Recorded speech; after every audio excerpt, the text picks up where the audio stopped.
की निर्मल धारा जन जन के हृदय में प्रवाहित करने वाले ब्रह्म स्वरूप स्वामी श्री कमलेश्वरानंद जी की चेतना का साक्षात्कार ब्रह्मवाणी एक ऐसी रचना जिसका अवतरण स्वयं हुआ है और जिसकी साक्षी बनने का सौभाग्य मिला पूज्य गुरुदेव की परम प्रिय शिष्या सुश्री नम्रता कमलिनी को।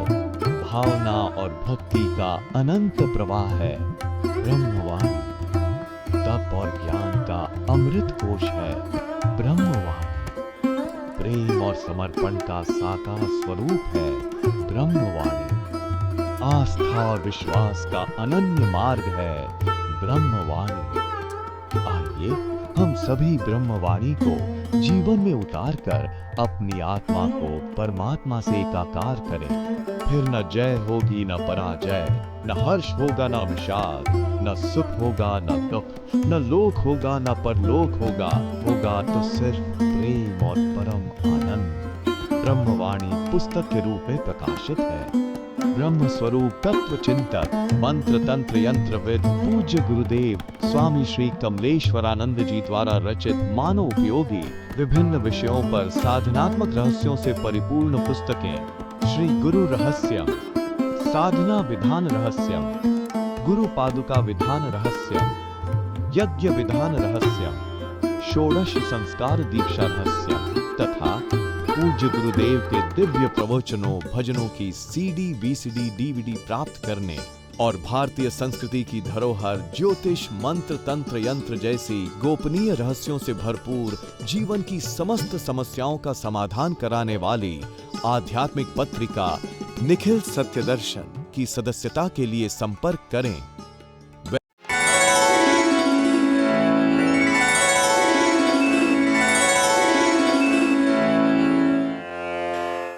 मन में बसे हो तुम मोरे सवरिया, गोपियाँ कह के मैं हो गई बवरिया, बिन तेरे श्याम मोहे कछु न सुहावे, तुम्हें सब पता है कैसे तुमको बताए, भाए न मोहे कुछ भी का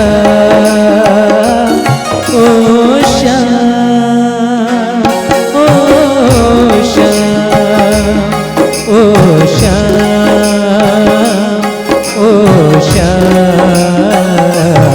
कर दिया ये जीवन तेरे नाम, कर दिया ये जीवन तेरे नाम।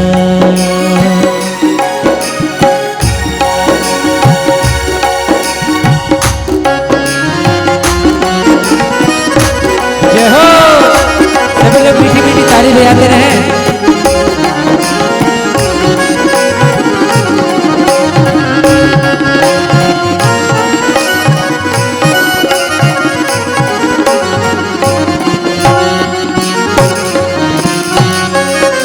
मन तेरे धुन में मगन हो जाए, जब जब शाम तो बंसरी बजाए,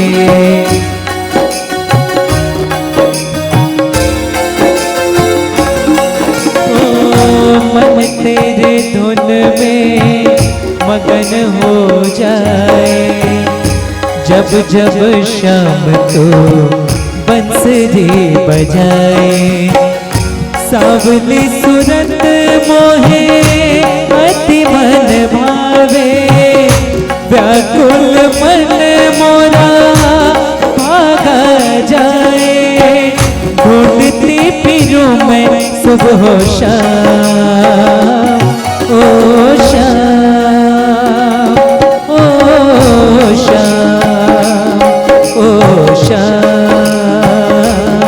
ओ श्याम, कर दिया ये जीवन तेरे नाम, कर दिया ये जीवन तेरे नाम, कर दिया ये जीवन तेरे नाम। अगर तुम भीतर घुसने की कोशिश नहीं करोगे तो तुम नष्ट कर रहे हो अपने आप, तुम्हारा विनाश सुनिश्चित। मुझे आश्चर्य है, मुझे दुख भी। आश्चर्य यह है कि तुम अविनाशी हो, तुम्हारा कभी नाश ना हो, तुम्हारा कभी नाश हो नहीं सकता। ईश्वर अंश जीव अविनाशी, तुम ईश्वर के अंश हो, वही और वही हो, उसके सिवा तुम हो ही नहीं। लेकिन तुमने माना ही नहीं, तुमने ये जाना भी नहीं और तुमने ये माना भी नहीं, क्योंकि तुम्हारे जीवन में तुमने ऐसा कोई गुरु किया भी नहीं। और गुरु किया भी तो कुछ ऊपर के जो दौड़ थे तुम्हारे जीव को पार्जन के, उसके लिए कि मुझे जीवन में मिल जाए तो ये गुरु बड़ा शक्तिशाली है, लक्ष्मी दीक्षा देगा और बस लक्ष्मी आ जाएगी, मेरी सर्विस लग जाएगी, मेरा प्रमोशन हो जाएगा, पुत्र नहीं है पुत्रहीन है हम, पुत्र हो जाएगा, है ना, धन हो जाएगा, ऐश्वर्य हो जाएगा, सब हो जाता है गुरु से, हो जाता है। ये बहुत बड़ी बात नहीं है, कम से कम मेरे लिए तो बड़ी बात नहीं है। मेरा एक शिष्य वहां से उठता है और वो भौतिक जीवन में संपन्न होता है। कोई खड़ा हो जाए, जीरो से खड़ा हो जाए और मैं उसे संपन्न करके बता दूं, मैं ऐसी शक्ति दूं उसे, ऐसी दीक्षा दूं, बशर्ते ये कि वो अपने गुरु को अपने हृदय में स्थापित करे। कोई चालाकी नहीं, कोई चापलूसी नहीं। जैसे माता पिता और गुरु के, इसीलिए माता पिता हमारे उपनिषदों में और गुरु इन तीनों की उपाधि देता है, इन तीनों की सिद्धि है, वही सुखी हो सकता है। इनके प्रति अपने कर्तव्य तुम करो, इनके प्रति अपने धर्म निभाओ जहां तक संभव हो सके। अगर तुम्हें सुखी होना है, सेवा से सुख मिलता है। तुम्हारे विचार तुम्हारे पिता से नहीं मिलते ना, विचार ना मिले पर अपने कर्तव्य ना छोड़ो। विचार अपनी जगह, विचार किसी के विचार किसी से नहीं मिलते। विचारों से तुम पिता समझना भी मत, भावों से पिता ले लेना, भावों से माता लेना और परिपूर्ण भावों से गुरु लेना। निश्चल भाव, दिव्य भाव, पवित्र भाव से तुम अगर अपने जीवन में, अपने हृदय में अपने गुरु को स्थापित करोगे तो लक्ष्मी तुम्हारा अवश्य वरण करेगी। लक्ष्मी वरण करने का मतलब तुम शक्ति प्राप्त करोगे। धन लक्ष्मी, ऐश्वर्य लक्ष्मी, कीर्ति लक्ष्मी, भवन लक्ष्मी, भू लक्ष्मी, वाहन लक्ष्मी, ये लक्ष्मी के नाम है। लक्ष्मी भवन, भवन एक भवन हो जाए तो तुम खुश होते हैं मुझे भवन हुआ, तो भवन लक्ष्मी दीक्षा होती। इस तरह से अष्ट लक्ष्मी दीक्षाओं का प्रावधान है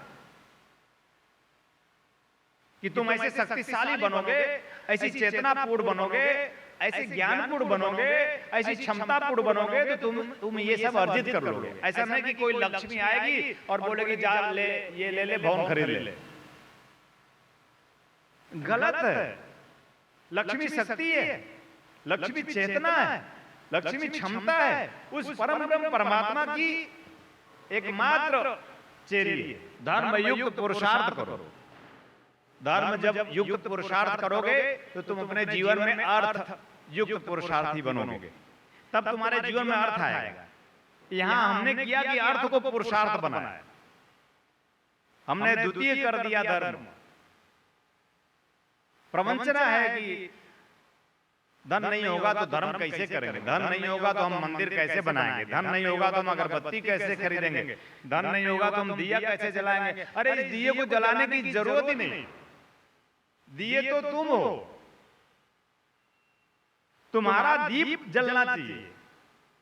तुम परमात्मा के दिए हो, बुझा दिया, बुझा ना कहें जला ही नहीं ऐसा दिया, तुम कभी बुझे ही नहीं, ऐसे दीप हो।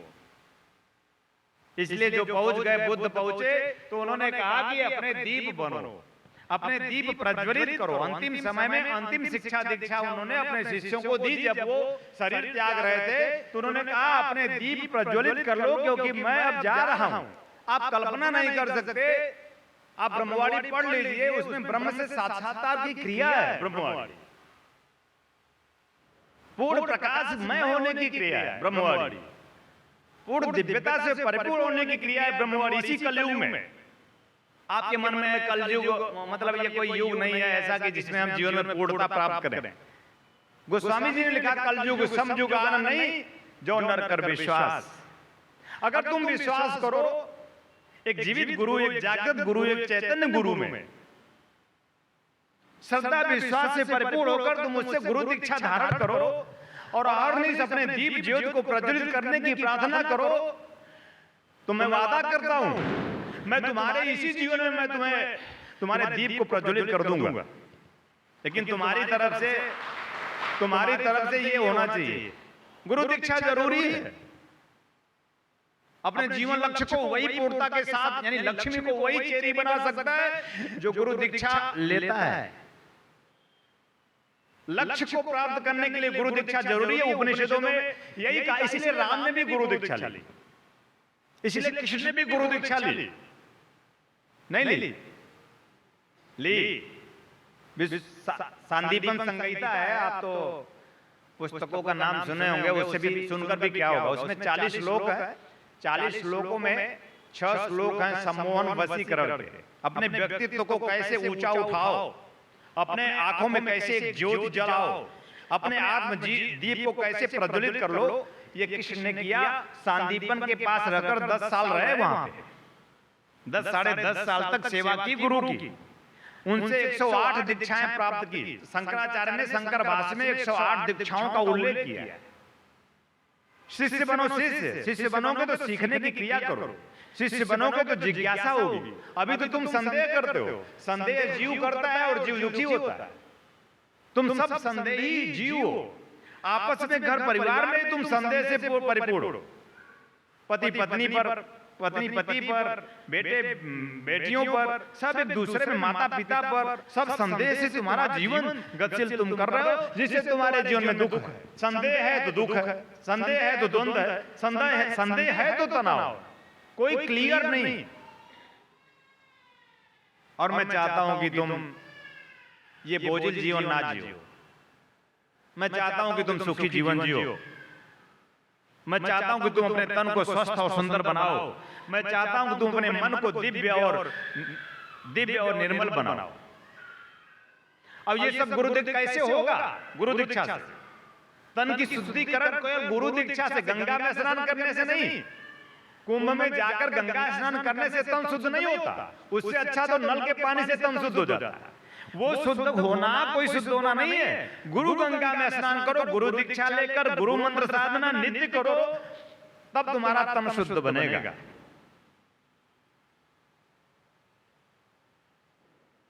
कल दीपावली है कि नहीं है? और मैं चाहता हूं कि कल दीप जले कुछ। तुम अगर सचमुच अपने जीवन में सुख चाहते हो और सुखी होना चाहते हो, सचमुच अपने जीवन के अंधकार को मिटा लेना चाहते हो, सचमुच ईमानदारी से कुछ छोड़ तो जियो। तुम अपने जो काम करते हो वो करो, मुझे तुम्हारे उस काम से कोई लेना देना नहीं। तुम जान लेना परमात्मा को अंधकार और प्रकाश से भी कोई लेना देना। जीवन के सुख और दुख से भी परमात्मा बहुत विलग है। सुख दुख जन्म मृत्यु से भी परमात्मा को कोई लेना देना नहीं। जैसे तुम किसी के जन्म लेने से सुखी होते हो, परमात्मा को कोई फर्क नहीं पड़ता। तुम किसी की मृत्यु से दुखी होते हो, उससे भी परमात्मा को कोई फर्क नहीं पड़ता। सच बताते हैं, तुम्हारे जन्म मृत्यु की क्रियाएं तो कीड़े मकोड़ों की क्रियाएं। जैसे कीड़ा मकोड़ा रोज मर जाता है, तुम्हें फर्क नहीं पड़ता, वैसे तुम भी मर जाते हो कीड़े मकोड़ों की तरह। परमात्मा को कोई फर्क नहीं पड़ता। लाखों लोग रोज जन्म लेते हैं और लाखों लोग रोज मर रहे हैं, तुम्हें क्या फर्क पड़ रहा है बताओ? लेकिन जब तुम्हारे यहाँ कोई कपूत जन्म लेगा तो तुम बाजा बजाओगे। कमल नहीं जन्म लेता, कपूत को कपूत ही जन्म लेता है, कमल को कमल जन्म लेता है। कमल मतलब सुगंध से भरपूर, कमल मतलब इस भाव सागर में रहते हुए, यानी दलदल में कीचड़ में रहते हुए, कीचड़ में सने होते हुए भी वो खिला हुआ है। ये कमल की परिभाषा। कमल कोई वो पोखरे का कमल नहीं है, कमल तुम हो मेरे। मैं अपने गुरु का कमल हूं, तुम मेरे कमल हो। तुम्हारे अपने अंतस में कमल है, कमल को तुम्हें खिलाना है। तुम्हारे अपने नाभि में कमल है, तुम्हारे अपने मूलाधार में कमल है, तुम्हारे अंदर ही कुछ है, तुम्हें पता नहीं है। मैं गुरु हूं, मैं जानता हूं, परिचय है मेरा उससे, उस कमल से। उसी कमल को विकसित करने के लिए मैं तुम्हारा गुरु, यानी जन्म ही हमारा प्रकृति की एक सोची समझी रणनीति है। हमारे गुरु की एक सोची समझी रणनीति है हमारा जन्म देना, यानी इस कमल दल को विकसित कर देने का अर्थ है कि ये भौरे इस पर आकर मंडराए और इस पर मस्त हो अपने जीवन में गुनगुनाए। किसी गुरु का अर्थ यही है, किसी गुरु ने, किसी शिष्य ने भाव दिया, किसी गुरु ने जन्म लिया। शिष्य ने भाव दिया तो गुरु का जन्म हो गया, यानी कमल दल विकसित हो गया। राम का कमल दल विकसित हुआ तो राम राम हो गए, कृष्ण का कमल दल विकसित हुआ तो कृष्ण कृष्ण हो गए, और मेरा कमल दल विकसित हुआ तो कमलेश्वर हो गए।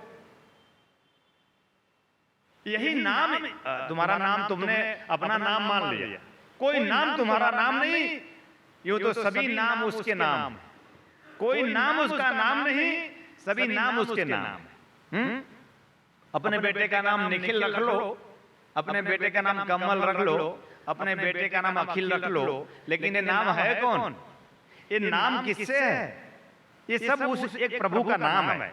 निखिलेश्वरम, भुवनेश्वरम, भवनेश्वरम, है ना, ये नाम है अलग अलग। कमलेश्वरम, इसमें से किसी अपने बेटे का नाम रख लो तो उससे क्या हो जाएगा? अपने बेटे का नाम राम रख लोगे तो राम तो नहीं हो जाएगा?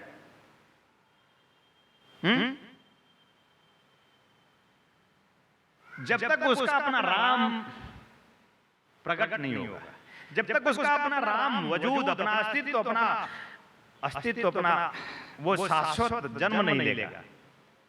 कहां है? तुम में।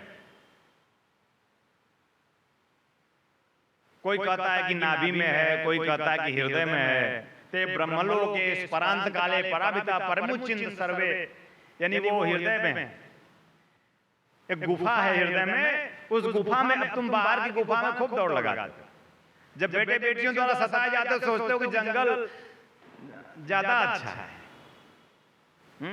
किसी पिता ने किसी पुत्र से कहा, पुत्र ज्ञानी था, पिता ने कहा अब तो मैं सोच रहा हूं कि अब घर में बहुत तकलीफ है, अब मैं यहां रह नहीं सकता और मैं सोच रहा हूं किसी आश्रम में चला जाऊं।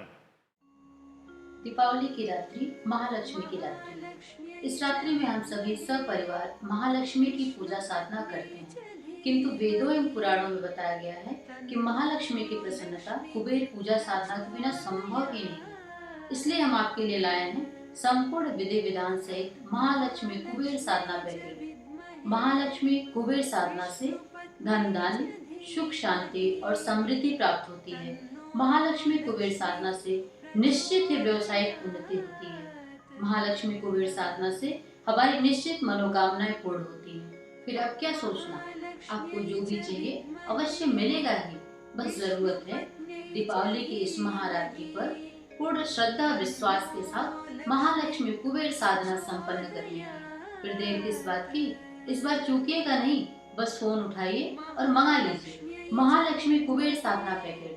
हमारा नंबर है 8108666991, 8108666992, 8108666993, 8108666994। ओम निखिलम ओंकार निखिलम, गुरु निखिलम गुरुद्वार निखिलम।